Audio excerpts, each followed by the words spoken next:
जी, अस्सलाम वालेकुम दोस्तों, उम्मीद है आप सब अच्छे से होंगे। अच्छा जी, ये 6 लेक्चर है आईसीटी कोर कंटेंट मंथ 3 से, जिसका टाइटल है macro economic to micro technical. तो चलिए सबसे पहले जो है हम इन 2 लफ्ज़ों को समझ लेते हैं कि ये क्या है। मैक्रो इकोनॉमिक को अगर सादा अल्फाज में बयान करें, तो ये वो तमाम अवामिल हैं जो हम फंडामेंटल एनालिसिस में देखते हैं।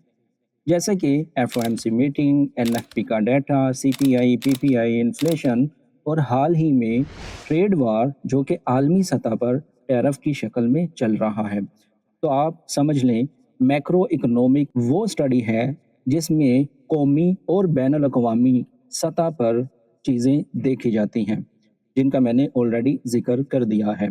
सर माइकल का कहना है कि उनके पास इतना वक्त नहीं है कि वो इन तमाम डेटाज का रिकॉर्ड रखते फिरें। तो फिर वो क्या करते हैं?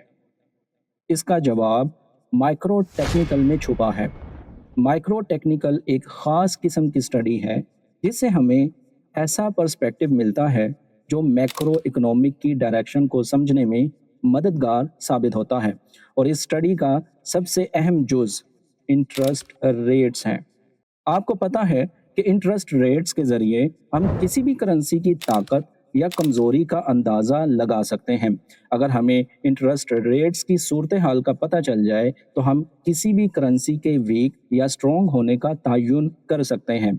अब आपके जहन में शायद ये सवाल आ रहा हो कि इंटरेस्ट रेट्स तो हम एफओएमसी मीटिंग में भी जान सकते हैं। तो फिर इस वीडियो में ख़ास क्या है? इसका जवाब देने से पहले मैं आपको एक मिसाल से समझाता हूँ। फर्ज करें आप ताश खेल रहे हैं और अपने ओपोनेंट को अपने तमाम कार्ड्स दिखा देते हैं। आपको क्या लगता है, क्या आप जीत पाएंगे? यकीनन नहीं। आपने अपनी कमजोरी जाहिर कर दी है और अब आपके जीतने के चांसेस कम हो गए हैं। इसी तरह अगर बैंक अपने तमाम कार्ड्स आपके सामने रख देगा, तो आपको मार्केट की समझ आ जाएगी और बैंक के हारने के इम्कानात बढ़ जाएंगे। बैंक का मकसद हमेशा लिक्विडिटी बनाए रखना होता है, यानी वो सिर्फ अपने मुनाफे के लिए मार्केट में काम करता है।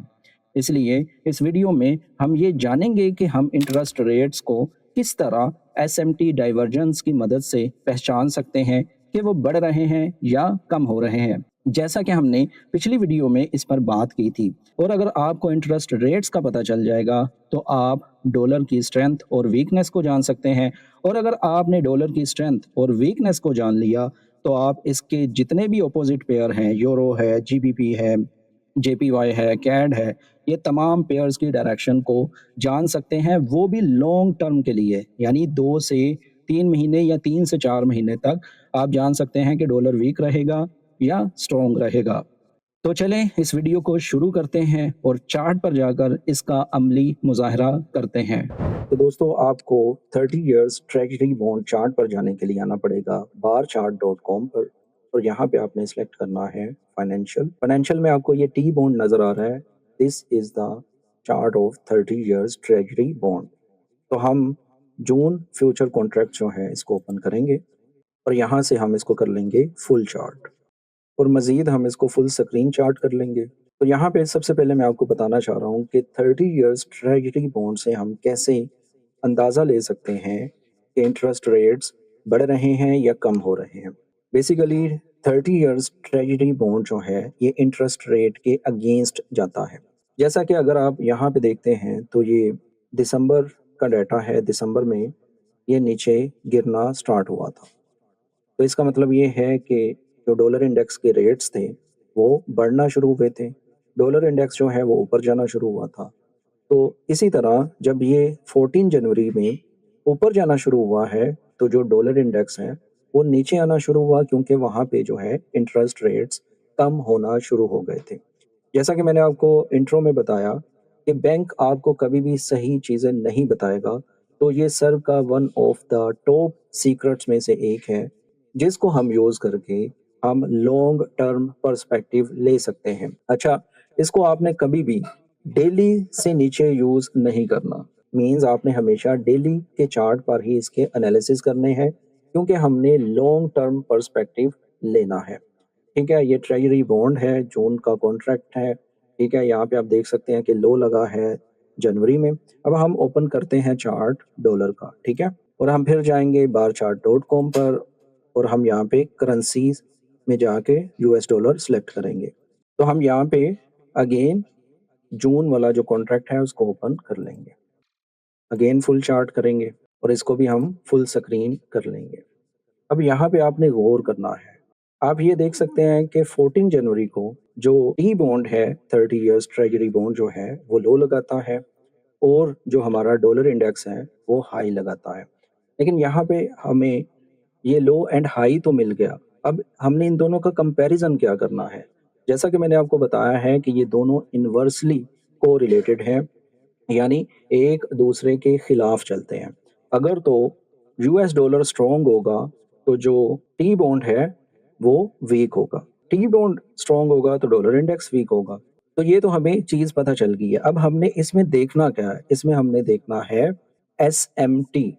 एसएमटी कैसे देखनी है कि अगर आप यहाँ पे देखते हैं, ये वाले पॉइंट पे, तो मार्केट ने इस लो के बाद मज़ीद लो लगाया। इसी तरह अगर आप यहाँ पे देखते हैं तो इस हाई के बाद मार्केट ने अगेन हाई लगाया, तो ये क्या है? ये मार्केट सिमेट्रिकली मूव की है। इधर हाई लगा, इधर लो लगा, तो ये सिमेट्रिकली मूव की है। हमें ये कंडीशन नहीं चाहिए। हमें कंडीशन चाहिए थी इससे नेक्स्ट, जो कि प्रॉपर एसएमटी थी। कैसे आपको दिखाता हूँ मैं। ये देखें, मार्केट ने ये यहाँ पे लो लगाया, ये वाले पॉइंट पे, और मार्केट ने ये वाले पॉइंट पे हाइक लगाया, लेकिन यहाँ पे हुआ क्या आप देखें, मार्केट ने ये वाले पॉइंट पे लिक्विडिटी या उस प्रीवियस हाई को ब्रेक करके एक नया हाई लगाया, बट ये वाले पॉइंट पे एक नया लो नहीं लगा, बल्कि क्या हुआ है, मार्केट ने जो है इस लो से ऊपर एक लो लगा दिया, यानी यहाँ पे हायर लो लगाया। इधर हायर हाई बना या ये वाले पॉइंट पे, और यहाँ पे क्या बना, हायर लो बना। तो हमें ये क्या मिला, यहाँ पे हमें मिल गई एसएमटी डाइवर्जेंस। तो इस एसएमटी डाइवर्जेंस को यूज़ करते हुए हम ये जान सकते थे कि जो टी बॉन्ड है वो स्ट्रॉन्ग होगा। अगर वो स्ट्रॉन्ग होगा तो इंटरेस्ट रेट्स गिरेंगे।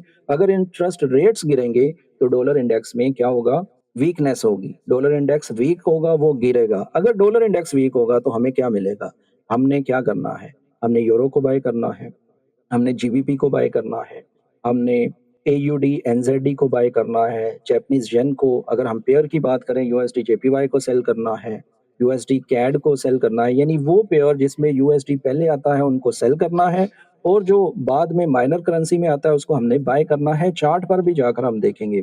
तो इस तरह हमें एसएमटी डाइवर्जेंस मिलती है, तो हम यहाँ पे क्या करते हैं, हम यहाँ पे डॉलर को सेल कर सकते थे, ठीक है? इसी तरह हमने पूरे चार्ट को एनालाइज़ करना है कि कहाँ पे लो लग रहा है, कहाँ पे हाई लग रहा है। तो दोस्तों इस तरह जो है हम एसएमटी को यूज़ कर सकते हैं, ठीक है? आप पूरे चार्ट का गो थ्रू कर सकते हैं कि मार्केट कहाँ पे लो स्वीप कर रही है। अगर तो मार्केट जो है लोअर लो पर है टी बॉन्ड में, तो आप देखेंगे कि मार्केट जो है वो हाई पॉइंट पर है। तो हम इस तरह जो है एसएमटी को 30 इयर्स ट्रेजरी बॉन्ड के साथ कंपैरिज़न करके, इसको एनालाइज़ करके, यानी एसएमटी देखकर हम ये जान सकते हैं कि आने वाले दिनों में डॉलर वीक है या स्ट्रॉन्ग है। अभी इसी के साथ 30 इयर्स बॉन्ड के साथ हम कंपैरिज़न करेंगे 10 ईयर नोट का, और उसमें भी हम एसएमटी देखेंगे। देखें यहाँ पे जो डॉलर है वो टी बॉन्ड के साथ इन्वर्सली रिलेटेड था। अगर हम बात करें 10 ईयर नोट की, तो वो पॉजिटिवली कोरिलेटेड है, यानी अगर टी बॉन्ड ऊपर जा रहा है तो 10 ईयर नोट भी जो है वो भी स्ट्रॉन्ग होगा। लेकिन उसमें हमने डाइवर्जेंस कैसे देखनी है, आइए चेक करते हैं। हम अगेन जाएँगे फाइनेंशियल में और यहाँ पे 10 ईयर टी नोट को सिलेक्ट कर लेंगे। इसका भी कॉन्ट्रैक्ट जून वाला ओपन करेंगे, फुल चार्ट करेंगे, फुल स्क्रीन करेंगे और इसको भी साइड पे ले आएँगे। तो दोस्तों ये आपको सिमिलर लग रहा होगा, सेम चार्ट लग रहा होगा, जैसा कि ये देखें, यहाँ पे लो लगता है 13 जनवरी को, यहाँ पे लो लगता है 14 जनवरी को। ऑल्दो एक दिन का डिफरेंस आता है कि इधर लोअर लो लग चुका है, इधर जो है वो लोएस्ट पॉइंट नहीं बना। ये भी एक तरह की डाइवर्जेंस है, लेकिन आपको थोड़ा-सा वाज़ेह करके दिखाता हूँ। अब ये देखें कि ये जो हमारे पास एक शॉर्ट टर्म हायर लो बना था, या ये हायर लो बना है, मार्केट ने यहाँ पे बनाया है, तो सेम जो है ये वाले पॉइंट पे भी मार्केट ने बनाया है। आप इसको यहाँ पे देखें, यहाँ पे क्या होता है, ये वाले पॉइंट पे क्या होता है, आप देख सकते हैं। मार्केट ने क्या किया, मार्केट ने इसको स्वीप किया। ये वाले पॉइंट को, ठीक है? यानी ये लो से नीचे गई है मार्केट। अगर आप ऊपर देखते हैं, ये वाले पॉइंट पे देखेंगे, ये वाले पॉइंट पे, तो आप देखेंगे क्या दिखा रहा है, 108.035, और यहाँ पे अगर आप देखते हैं 0.05 यानी ये लोएस्ट पॉइंट है इस कैंडल से। तो यहाँ पे भी हमें एसएमटी डाइवर्जेंस मिलती है। अच्छा, जो पॉजिटिवली कोरिलेटेड पेयर होता है ना, उसमें क्या होता है ये समझ लें। जैसा कि ये वाले पॉइंट पे मार्केट ने जो है लोअर लो लगाया है कुछ इस तरह, ठीक है। तो मार्केट ने ये लो बनाया था, उसके बाद मार्केट ऊपर गई और उसके बाद मार्केट नीचे आके ये वाला लो स्वीप कर दिया और उसके बाद मार्केट ऊपर जाना शुरू हो गई। ये पॉजिटिवली कोरिलेटेड की बात कर रहा हूँ।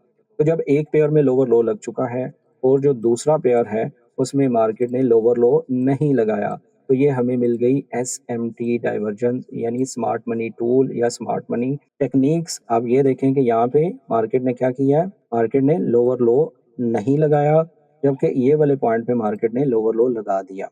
तो इसके नतीजे में हमें मिल गई एसएमटी डाइवर्जेंस के जो इंटरेस्ट रेट्स हैं वो कम होंगे, इसी वजह से 10 ईयर नोट ऊपर जा रहा है, इसी वजह से 30 ईयर्स ट्रेजरी बॉन्ड जो है वो ऊपर जा रहा है। अब हमें इससे क्या मिलेगा, आप यहाँ पे देख लें कि ये दिन है 24 जनवरी का और आप यहाँ पे देख लें ये दिन है 23 जनवरी का। अब हम चलते हैं यूरो यूएसडी के पेयर पर और जानते हैं कि वहाँ पे क्या सिनेरियो हुआ और वहाँ पे क्या हो रहा है। तो दोस्तों हम आ चुके हैं यूरो यूएसडी में। ये तो आप देख सकते हैं कि 13 जनवरी में यूरो यूएसडी में भी मार्केट एक लोअर लो बनाती है ये वाले पॉइंट पे। सेम अगर हम वहाँ पे ओपन करते हैं, ये 14 जनवरी है, 13 जनवरी है 10 ईयर नोट में, ठीक है। यहाँ पे भी आपके सामने लोअर लो लगता है, ठीक है। इसी तरह अगर हम दूसरा पेयर ओपन करते हैं, तो यहाँ पे भी आपको 14 जनवरी में लोअर लो लगता है। अब ये वो पॉइंट है जहाँ पे हमें एसएमटी डाइवर्जेंस मिलती है जो कि बनता है 23 का। तो अब हम चलते हैं अगेन यूरो यूएसडी पे, तो आप ये देखें कि ये 13 फ़ेब में जो है मार्केट ये लो स्वीप नहीं करती और ऊपर जाना शुरू हो जाती है। तो हम आइडिया ले सकते थे, कहाँ से? हम आइडिया ले सकते थे 10 ईयर नोट से, 30 ईयर्स ट्रेजरी बॉन्ड से और हम जो है यूरो यूएसडी को लॉन्ग टर्म के लिए बाय कर सकते थे। यानी अगर आप जन में इसको बाय करते तो अब आप अप्रैल में हैं, आप देखें कि मार्केट ने ऑल ओवर लिक्विडिटी जो है स्वीप कर ली थी। इसी तरह जीबीपी का भी पेयर देख लें, वो भी बाय गया होगा। आप देख लें सेम सिनेरियो है, जीबीपी भी बाय गया है। अगर इसी तरह आप यूएसडी जेपीवाई को देखते हैं तो वो यकीनन सेल आया होगा, क्योंकि डॉलर जो है वो वीक हुआ, इसलिए ये पेयर भी वीक हो गया। इसी तरह आप यूएसडी कैड को देख लें, यूएसडी स्विस को देख लें, ठीक है, ये यूएसडी कैड है, ठीक है, नीचे। इसी तरह आप यूएसडी स्विस को देख लें नीचे।